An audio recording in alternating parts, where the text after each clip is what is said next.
Okay, so good evening, everyone. It's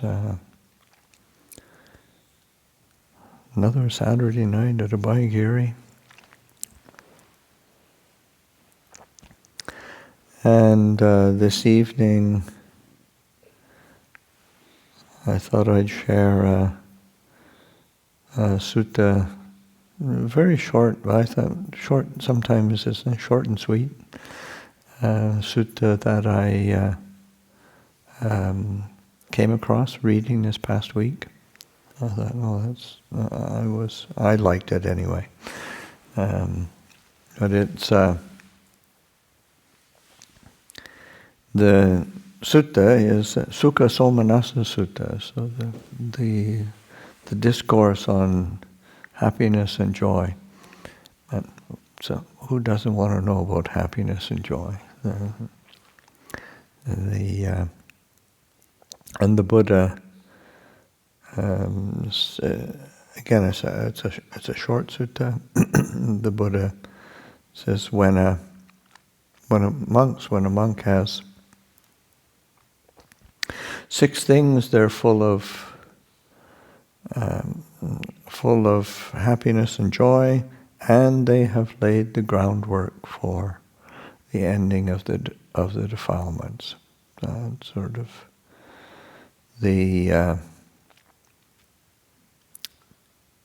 because it isn't always the case that you get happiness and joy, and then you're actually laying the groundwork for ending the defilements. And there can be there's all sorts of ways to look for happiness and joy, and I guess get more and more confused and frustrated and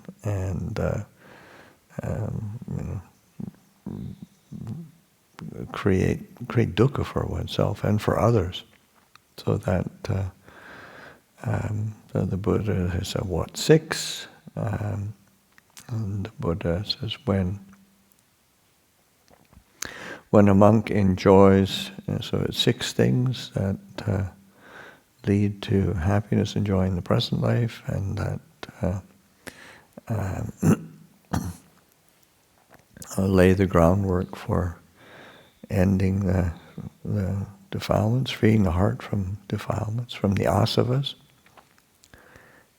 When a monk enjoys the teachings, when a monk enjoys meditation, when a monk enjoys giving up, when a monk enjoys solitude, when a monk enjoys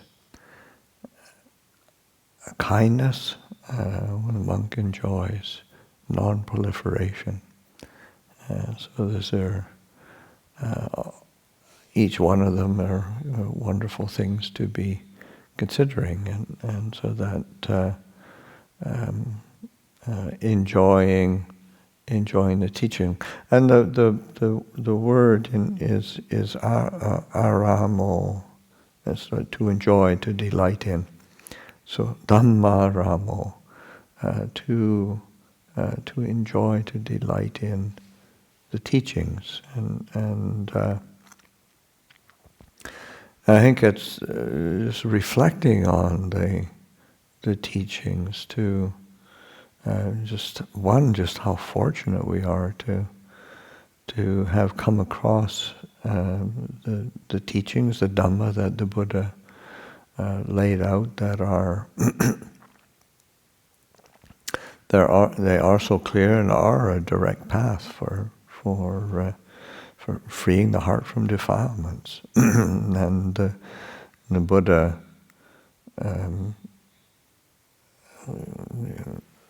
teaches so often that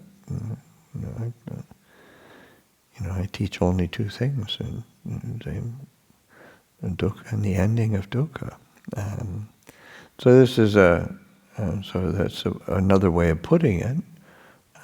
Yes, what he teaches is things that lead to happiness and joy, and the ending of the defilements. So it's that willingness to explore the teachings and to try to really understand the Dhamma and try to become as familiar as possible as one can with the different expressions of the Dhamma. And certainly because one recognizes that the Buddha taught to many different people on many different occasions over a very long period of time. So there's a huge body of teachings that are it's not just a rote thing that you memorize, but you actually have to pay attention to how to use the teachings, how to apply the teachings, and how to understand the teachings in for their appropriate purpose. Because certainly some of the teachings are for happiness and well-being in the present life.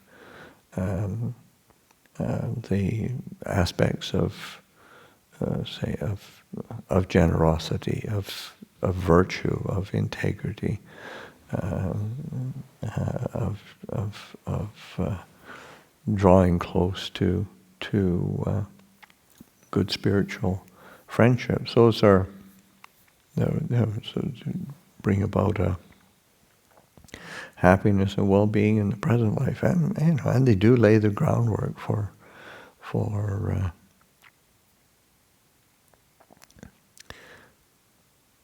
ending the defilements. But then there's also the aspects of, say, refined aspects of the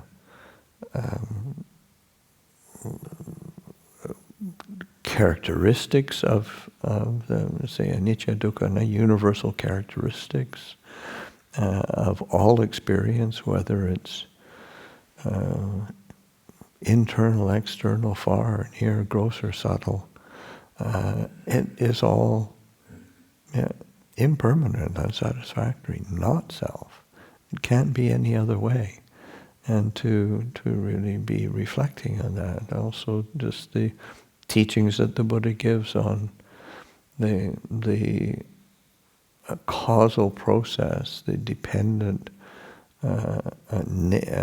interdependent nature of things, and dependent origination. How does that process work? And the Buddha's laid that out in a very beautiful way, recognizing that all things arise from a cause, and anything that arises from a cause is the cause for its dissolution is there as well. And how to understand that process. So we're relying on the teachings to understand the nature of our experience. And then recognizing that within all of that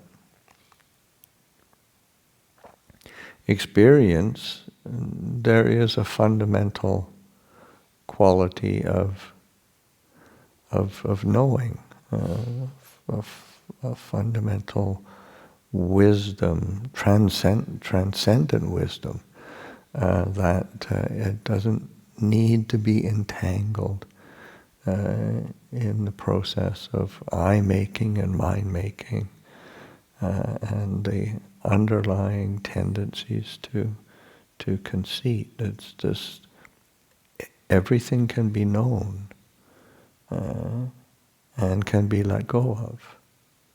So, of course, these qualities, these 6 qualities, there's going to be some overlap with them, and so that too, enjoying meditation, bhavana ramo. So the bhavana as meditation is maybe a narrower word. Bhavana is a much broader word in the Pali in terms of mental development, cultivation, practice. I mean, it's a good enough word that this is our Dhamma practice. But it does, the training, so that enjoying the training, enjoying the reality that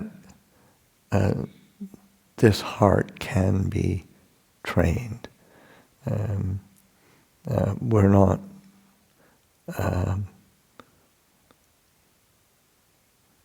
not helpless victims of circumstance.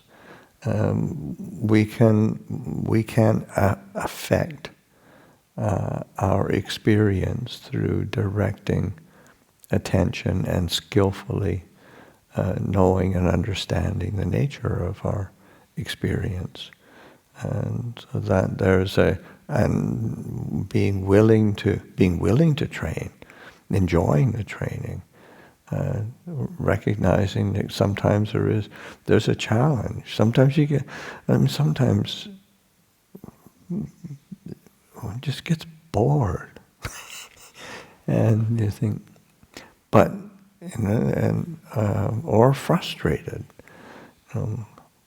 Why aren't I peaceful quicker? It's always a classic question on retreats. Kind of, isn't there a quicker way than this? But that recognizing that there's taking an interest in the training and taking an interest in the process of the mental development, training of the heart. That there is a lot of joy, because there's a confidence that comes, and this can be done, and even if sometimes it's difficult or sometimes it is frustrating, it's still interesting. I guess something that this coming range retreat, that'll be my 50th year as a monk, and I'm still interested in Dhamma. I find it really interesting, whereas before I ordained, I was just so bored with everything. I found everything just kind of boring and meaningless, but with that sense of enjoying the bhavana, enjoying the meditation, and it doesn't mean that my mind is peaceful every time I sit, and it doesn't mean that my mind is wonderfully tractable and follows my every wish. It's not the case, but it's interesting, and it's really encouraging to recognize that this human heart can be trained. It has the capacity to rest in awareness, rest in the knowing, and that is the place where all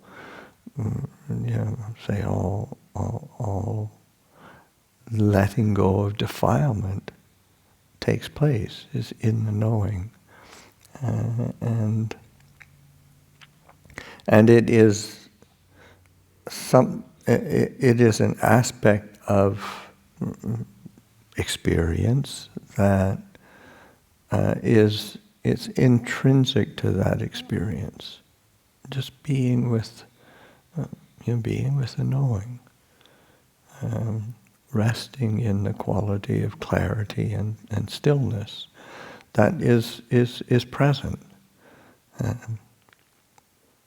and of course we have to learn, and this is part of the bhavanas, learning how to incline the heart in the right, because we can certainly bark up a whole lot of wrong trees, but when we start looking for Dhamma, looking for peace, looking for freedom in the right places, it's been there waiting for us all the time.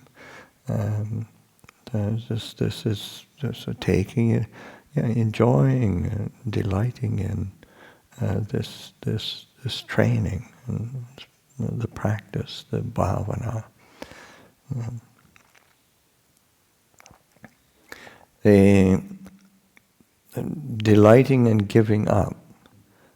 So giving up is pahana, pahanaramo.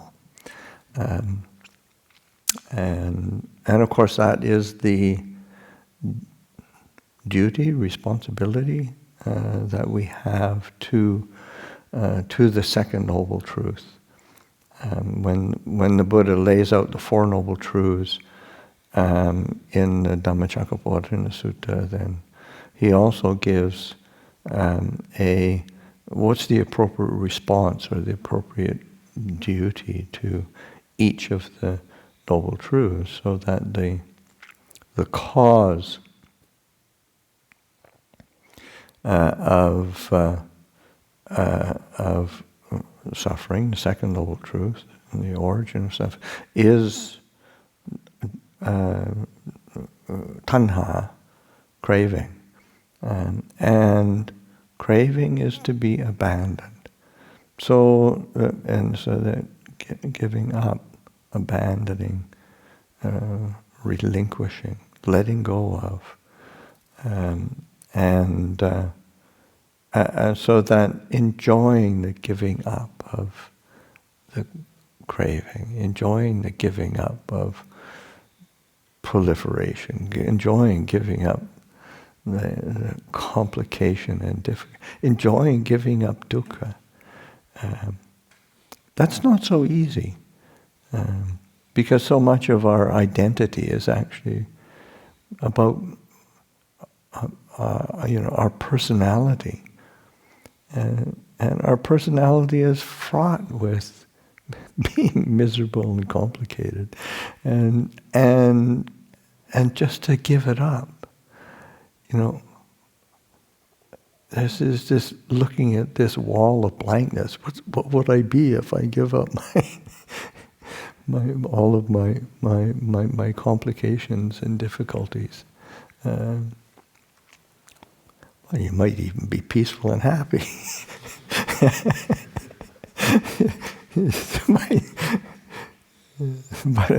but it can be terrifying. So that sense of recognizing that there's enjoying the giving up, enjoying the challenge of relinquishment. What does it take to actually live simply? What's it take to be peaceful? What's it take to? And of course, there's a series of giving up and relinquishment and letting go. And it's not a pushing away, it's not an annihilating, it's not an aversion to anything. It's like recognizing that when something is problematic, difficult, heavy, to give it up brings a kind of lightness and spaciousness of the heart. That when something is agitating and weighs the heart down, it's the path is one of giving up and relinquishing and letting go, and that's where the peace is, and the sense of contentment and well-being. So that the heart experiences tremendous joy and happiness in that letting go, in that relinquishment. And it's not, it's not a one-shot deal. It's an ongoing willingness to let go, to put it down, and to give attention to the enjoying of giving up. And again, it's not a giving up out of kind of an abject rolling over and dying type of giving up. It's more a recognition of, oh yeah, this is a treat to be able to not make a problem of this. It's a treat not to have to carry that attachment around, or that mood around. It's a real gift to oneself and to others. And so that enjoying giving up, enjoying solitude, pahuviwe karamo. And we wake as like solitude, seclusion, simplicity. So there's enjoying that sense of seclusion and solitude, delighting in, because there's it's a very human tendency to, our relationships and our engagement with the world is very nourishing and nurturing, but then it can also get way out of balance and end up just complicated and messy and difficult and fraught, and so that the delighting in seclusion, being content, so content to be with oneself, content to be in a quiet place, content to be in a place of and be in circumstances where one isn't being constantly impinged on in the senses, where one's not looking out to the senses, not looking for stimulating sight, sound, smells, taste, touch, not having to be, say, reinforced in one's relationships by other people all the time.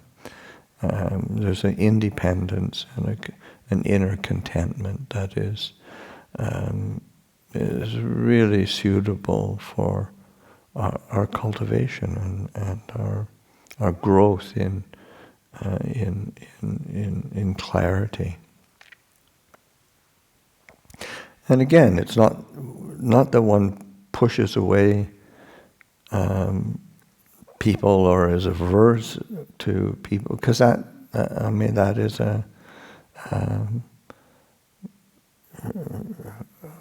that in itself is a complication and defilement. Trying to control everything so that it's exactly the way you want it all the time. That's not very useful. In fact, it's not even possible. It's a good way to create suffering for oneself. But that still the delighting in solitude, but then also recognizing that, really,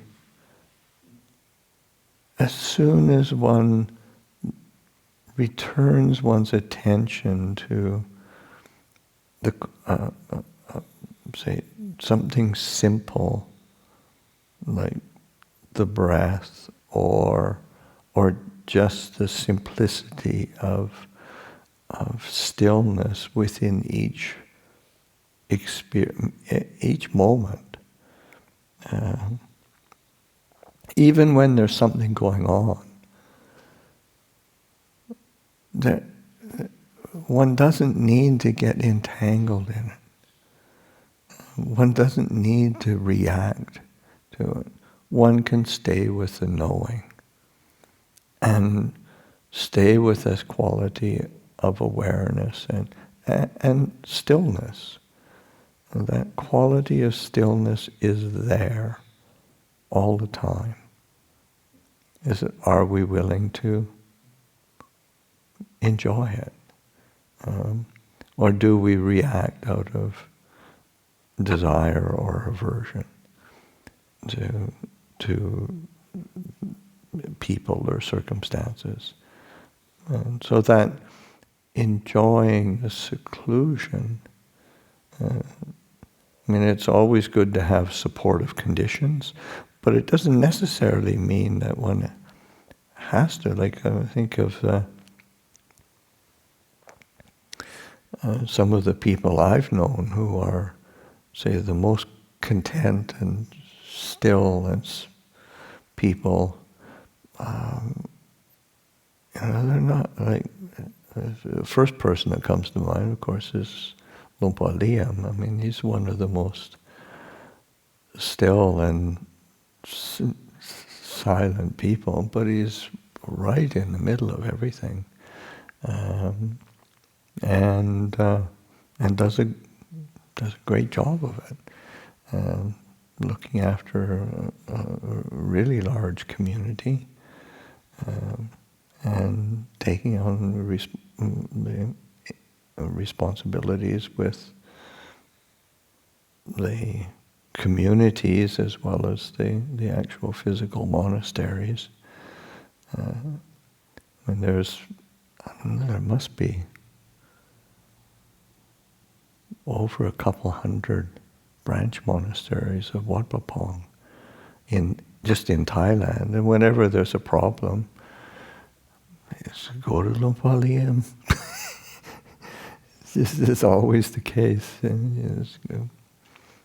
And even for our communities, things what is there, about 25 branch monasteries in the West. And similarly, something starts going pear-shaped, and we'll go see Lumpur Liam. And but he's I never see him sort of shaken or moved by anything. Of course, Lumpur Cha was very similar.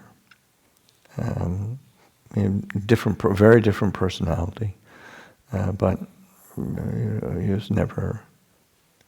That was one of the qualities that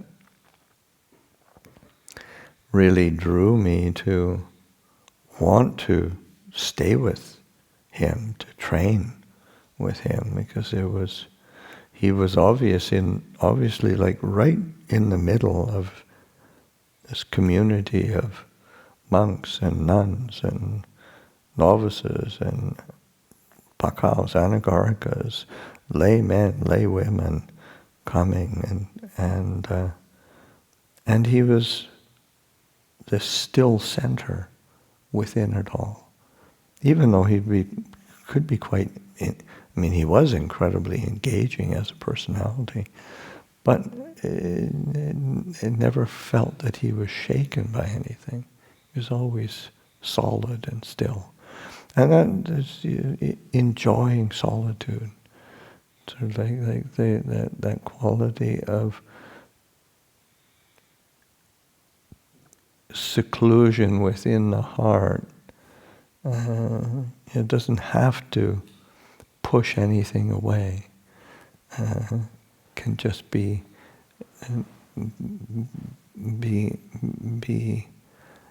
engaged with that seclusion, that stillness. It's on a certain level. I mean, on a logical level, it seems impossible and paradoxical. But that's certainly that's the nature of the Dhamma. Sometimes it is a bit paradoxical, but that's how it works. So that the enjoying,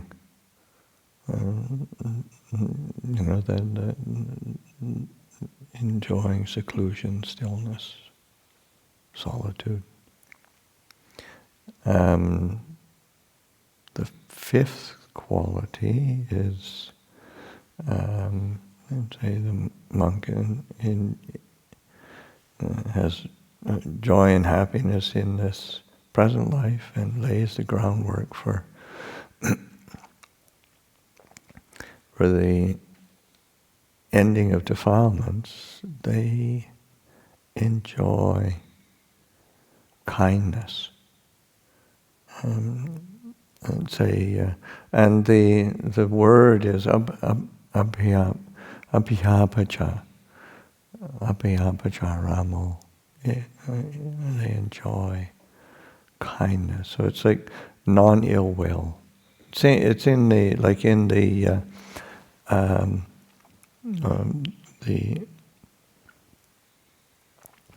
Eightfold Path of right intention. There's the three right intentions. The intention of renunciation, nekamma sankappa, abhayapada sankappa, avihingsa sankappa. So, abhayapada is like non-ill will, non-aversion. The sense of, and that's always talked about as the foundation for loving kindness. Avihingsa is like for the non-harming. And it's the foundation for compassion. And of course, non-ill will, non-aversion is in some ways it's hard to separate from that non-harming as well. But it's a specific inclination, and to not to be drawn into negativity, not to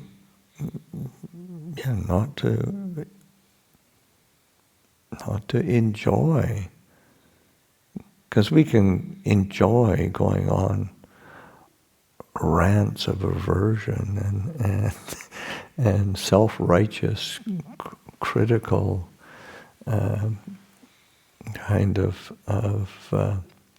assessments of the world around us, the people around us, and ourselves as well, and it's just that, that doesn't bring joy and happiness in the present moment. It doesn't lay the groundwork for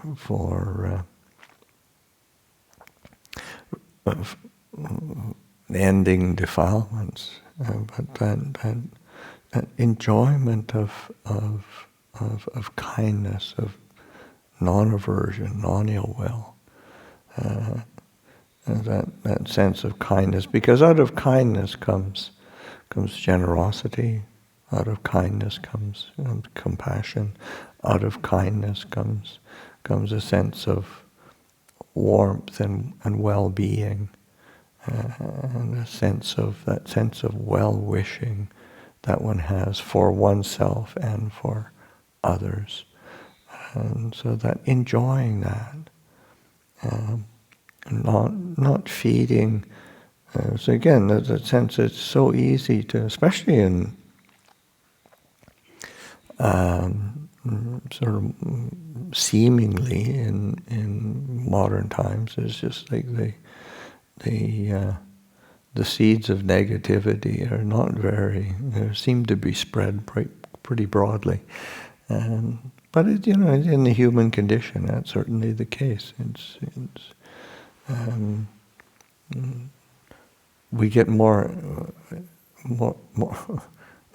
more excited or excitable around the critical or the negative. That's the classic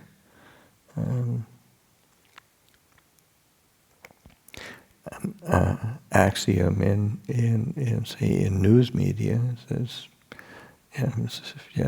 if it bleeds, it leads. If it's negative, you're going to attract attention more quickly.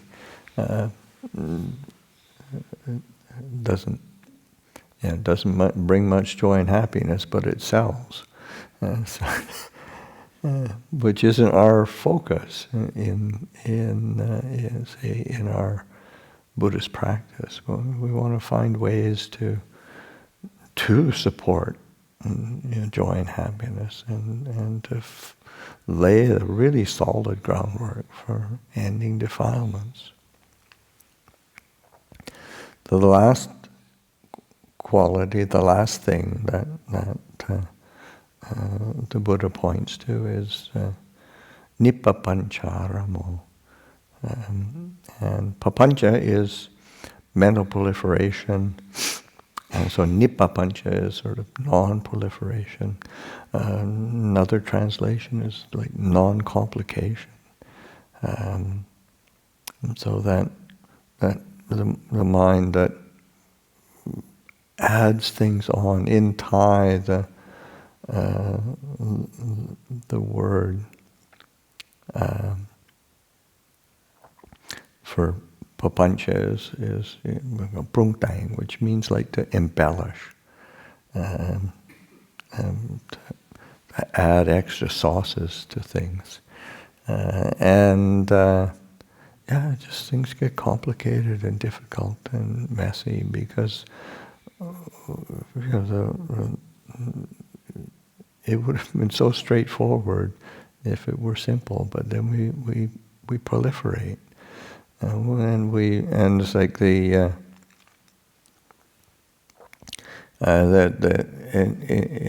in teachings the Buddha points to the papancha dhammas, the things that proliferate the mind. There's tanha, mana, and ditthi. So tanha, of course, desire or craving. We proliferate from craving. We're thinking in terms of wanting, not wanting. If only I had this, I'd be happy. If only I could get rid of that. If only it weren't this way. If only the world were this way, then it would all be good. And you think, well, no, that's a proliferation. The mana is that sense of identification with self, with personality, conceit, and that comparing of oneself to others. And the mind proliferates. One looks at others and worries about being inferior, or trying to prop up oneself. I'm just as good as them, or not only that, I'm better than that. And it's this constant personality trying to establish itself, but that's mana. It's a conceit, and identifications with all the aspects of personal, whether it's, say, the body, one's age, one's gender, one's lack of gender.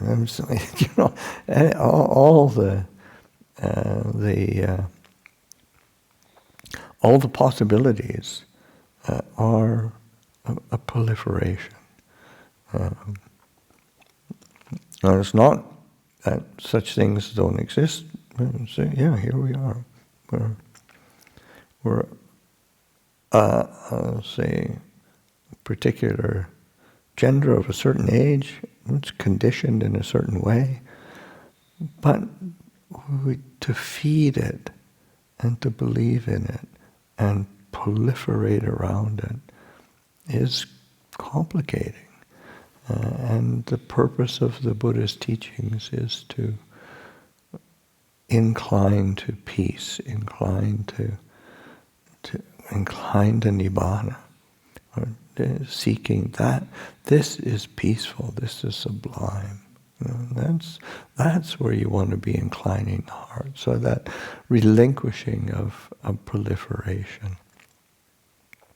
And the last one of the thing that proliferates the mind, is ditthi.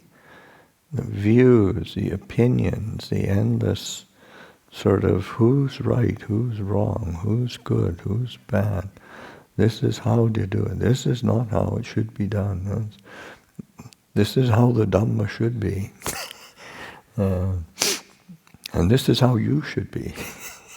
So it's just a view, an opinion, a proliferation. And all proliferations are insubstantial. There's no substance to them. You don't need to have substance to create dukkha. It's created out of smoke and mirrors. And but to see through it and to let it go, to relinquish, to delight in non-proliferation, to delight in non-complication, that's what takes one to true happiness and peace. So these, I was particularly struck by this sutta. Just 6 things that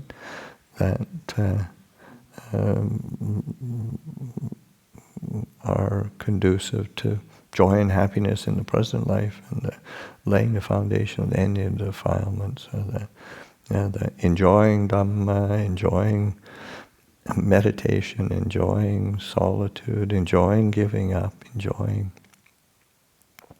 kindness, enjoying the non-proliferation. So I'll offer that for reflection this evening.